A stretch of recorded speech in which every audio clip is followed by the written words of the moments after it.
Hello' everyone, আজি বহুদিনৰ পিছত ইউটিউব চেনেললৈ ঘূৰি আহিছোঁ এটা নতুন বাৰ্তা লৈ। আপোনালোকে জানে SYT আপোনাৰ ছায়েন্স ইয়াৰ টিউটৰিয়েলে নিজৰ ব্ৰাঞ্চ তিতাবৰৰ পৰা যোৰহাটলৈ শ্বিফ্ট কৰিছে আপোনালোকৰ মৰমৰ কাৰণে। নেক্সট ইয়াৰৰ পৰা এপ্ৰিলৰ পৰা আমি ফুল ছেশ্যনছ অৰ্গেনাইজ কৰিম for NEET and JEE। Class 9-10ৰ ফুল কোচিং থাকিব, maths, advance and science, not only for boards, অকল হাই ছেকেণ্ডেৰী এক্সাম বা মেট্ৰিকৰ এক্সাম বা 9-10ৰ এক্সামৰ কাৰণে নহয়। Complete development of year personality of the student আমাৰ এইমটো হ'ব তাত। চ' এলেন বা আকাশ যোনখিনি বাহিৰত কাম কৰি আছে, আমি তাতকৈ ভাল কাম কৰিবলৈ চেষ্টা কৰিম। আমি জানো সিমানটো কোৱালিটি আছে, জাষ্ট আমাক লাগে ষ্টুডেণ্টৰ ছাপৰ্ট আৰু আপোনালোকৰ ছাপৰ্ট। আৰু চিন্স এবাৰ JEE মেইনছ আহি আছে, সেইবাবে আমি এটা ক্ৰেছ কৰ্চ লঞ্চ কৰিম বুলি ভাবিছোঁ। আৰু সেইবাবে আমি এখন লৈ আহিছোঁ এখন নিউ ক্ৰেছ কৰ্চ, যোনটো আমি December 5 বা December 7 এনেকুৱা টাইমৰ পৰা ষ্টাৰ্ট কৰিম বুলি ভাবিছোঁ। This is our second year running and we have produced some spectacular results in the first year. আমাৰ প্ৰথম বেটছৰ প্ৰথম ষ্টুডেণ্টে IITত কৰি আছে, IIT গুৱাহাটীত চিট পাইছে মেৰিটত। আউট এজন ষ্টুডেণ্টে 95% পাইছে, CW ৰেংক 54। তেওঁ বৰ্তমান ড্ৰপ দিছে নেক্সট ইয়াৰ JEEত টিকাবৰ কাৰণে। He has the merit.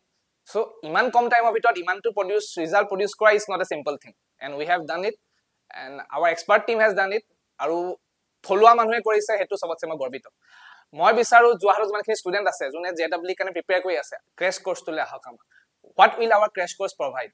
Our crash course will provide detailed insight into how to solve a problem. Maths problem to solve কৰা ডাঙৰ কথা নহয়, but যিমানকণ টাইম আছে এভাৰেজ, বা অন এন এভাৰেজ তোমাৰ মানি লোৱা 25টা কুৱেশ্যন কৰিবলৈ 60 মিনিটছ লাগে, তো মানি লোৱা 3 মিনিটছ মান per question. How to do it in minimum possible time, how to use shortcuts. কুৱেশ্যনটো কৰাটো ডাঙৰ কথা নহয়, সেই টাইমটোৰ ভিতৰত কৰাটোৱে ডাঙৰ কথা। আৰু শ্বৰ্টকাটছবিলাক কিতাপত নাথাকে, শ্বৰ্টকাটছবিলাক নিজে ডেভেলপ কৰা হয় এক্সপিৰিয়েঞ্চৰ পৰা। চ' মোৰ ইউটিউব ভিডিঅ'বোৰ চাবা, ইউটিউব ভিডিঅ'ত গম পাবা যে মই কেনেকৈ শ্বৰ্টকাটবিলাক ইউজ কৰোঁ।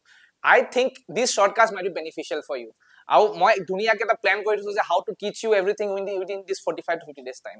And I think this course will be very beneficial for you. If you want to trust us, ভিডিঅ'খিনি চোৱা, ভিডিঅ'খিনি কোৱালিটি চোৱা, তাৰপিছত আমাক গম পাবা আমাৰ অথেণ্টিচিটি কথা, আমাৰ কোৱালিটি কথা। ঠিক আছে? আৰু ভিডিঅ'টো যিমান পাৰা শ্বেয়াৰ কৰিবা। ৰেজিষ্ট্ৰেশ্যন কৰিবলৈ হ'লে ইয়াত আমাৰ কিউআৰটোত যাব পাৰিবা। Please be a part of us. আমি বিশ্বাস দিছোঁ এইবাৰ নহ'লে নেক্সট এটলিষ্ট মাৰ্চ এপ্ৰিল এটেম্পটত we can produce better results. খালি অলপ টাইম দিব লাগিব তোমাক।